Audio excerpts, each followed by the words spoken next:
guys? It's Kictor. Today I want to talk to you about a new show called Isekai Office Worker. The Other World's books depend on the bean counter. That's right. It's a brand new show on Crunchyroll with only 2 episodes out right now, and it's gay! Canonically, explicitly gay! And we are going to talk about it because I am already so hooked. Now, I am biased because my fiance Stitch has already vetted this and read the manga. She's already proved to me that this is some good-ass yaoi. So, I present to you the most insanely romantic and consensual fuck or die scenario I've ever experienced.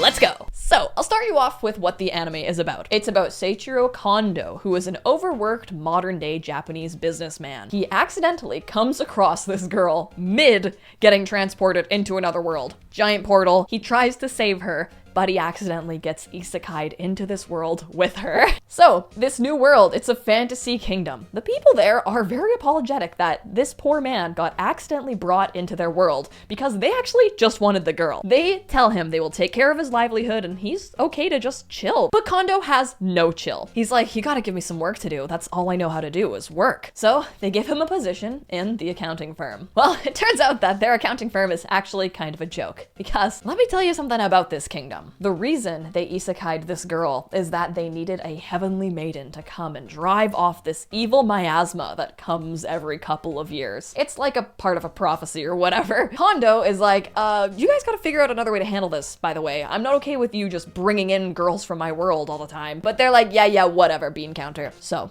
while working in the accounting firm, he finds out that the people of the royal kingdom are basically using their money willy-nilly. And he's like, this does not add up. Does anyone know how to use a abacus here? Come on. He finds out the reason they're able to spend all their money willy-nilly is because they've been taking it from the evil miasma emergency fund. So you can already see where this is going. So when the evil miasma does come, they're gonna have no fucking resources. So you might be asking, when is the gay coming, Kictor? Well, I'll tell you, it's coming. Introducing Arish Indelark. He is the knight captain, which means he gets to wear a sexy cape. He is calm, composed, and has a carefree demeanor, opposite to Kondo's grind set mentality. He is very curious about this cutie man with glasses who has isekai'd into his world, and they will become very close very soon. So, what ends up happening is Kondo is overworking himself at the accounting firm trying to figure out how to save their asses when he is given a potion that is basically a magical energy drink. He gets addicted to them and starts drinking them like crazy. It feels so good having all of this energy and never being tired. Turns out, it gives him magic sickness. His body isn't used to the magic of this world, and he basically starts to have a chi deviation while walking down the street. Well,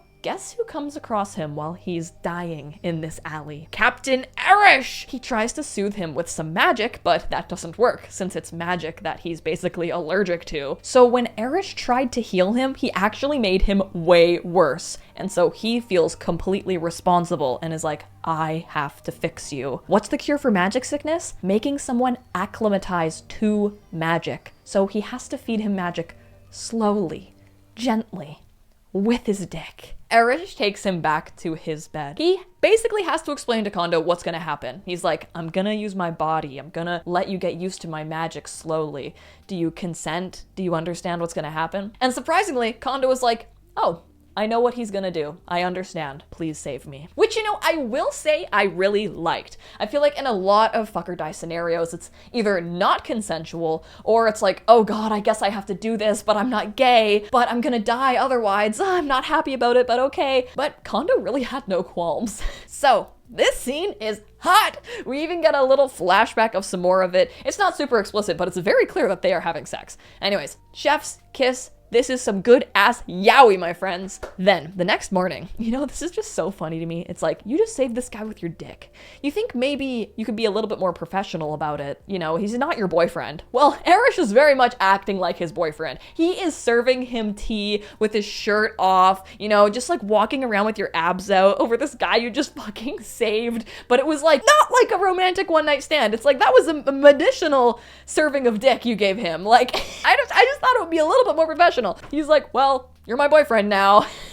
But Kondo is the one, surprisingly, who's literally like, thanks for saving me, gotta go to work. And he goes to work right after that. At work, he does say that he misses his donut cushion and that his lower back is really aching. But other than that, he's totally fine. He feels great. Then a fantastic trope comes into play. Arish is pissed that he's not taking care of himself. And Kondo's grind set mentality is so fucked up. He even starts thinking, I could probably keep drinking those energy potions, even if they're poisoning me. It just means that we would just have to keep doing the deed to repair my body. So he clearly was not traumatized by it. Anyways, Captain Arish is like, listen, I'm getting you to a doctor and we're going to see what's wrong with you. He is so upset on his behalf. So, at the doctor's office, they find out that his body is slowly adapting to magic. So Arish is like, I will keep giving you my magic slowly. And they hold hands. It's really sweet. They hold hands a lot in this show. It's one of the first things I noticed in the intro, actually, is that they're holding hands. And who knew that it would become so plot relevant? So then, Arish takes him on a date to eat some food that will be good for his body because they need to make him healthy and strong. He needs to start taking care of himself. You can see this theme coming about of how Kondo needs to learn some balance in his life. So Arish is hot, they are already so sweet, and I cannot wait for more to see how Kondo can have some doki dokis for this captain that dicked him down and saved his life. Also, as a treat, I wanted to show you the sex magic scene from the manga and the light novel so you can see it in all its glory. Oh, he's on top of you. Dot. Oh, he's so hot. Oh, open your mouth. Kissing! Oh my gosh. Oh, the boy is shocked. This is emergency treatment. Like I said, that alone won't be enough, so I won't stop until it's done. Okay, I get it. I'm pretty sure I know what he's going to do. Ah!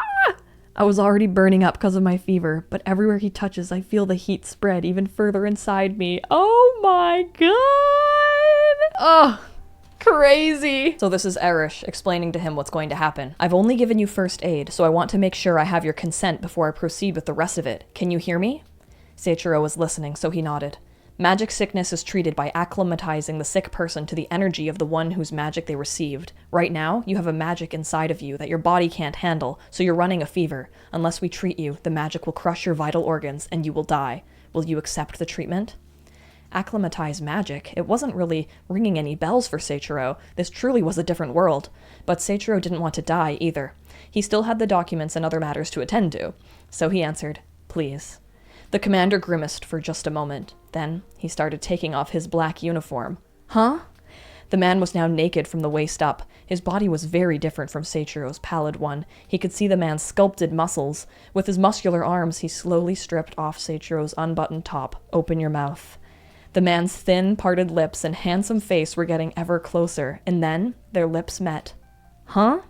The commander's tongue wrapped around his with a wet sound that reverberated through Seiichiro's mind. His head spinning, Seiichiro struggled to understand what was happening. In great measure, however, Seiichiro felt the pleasant sensation of the heat of his body accepting the saliva flowing from the man into his mouth. That was a temporary fix. Like I told you before, that won't be enough, so we'll have to go all the way. Right. Seiichiro got the message. He was pretty sure he grasped the situation. As he felt the man's body against his own skin, caressing the lower half of his body, Seiichiro understood what was happening.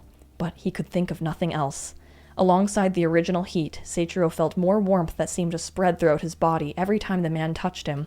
He wondered if this was magic, but that heat, along with the troubling, pleasant sensation, was causing an overwhelming feeling in the lower half of his body. Ah! Even though Seiichiro had been turned over and the caressing had reached his backside, he gave himself up to the man's treatment. Oh my god! Then he wakes up and is basically like, oh shit, I'm late for work. But then we get Arish's thoughts. While he's supposed to be carrying out his work, he can't focus because he's too busy thinking about Seiichiro. The day before, he had found the man from the other world on the verge of death. Unable to simply ignore him, he had tried to heal him with magic, but that had immediately caused magic sickness.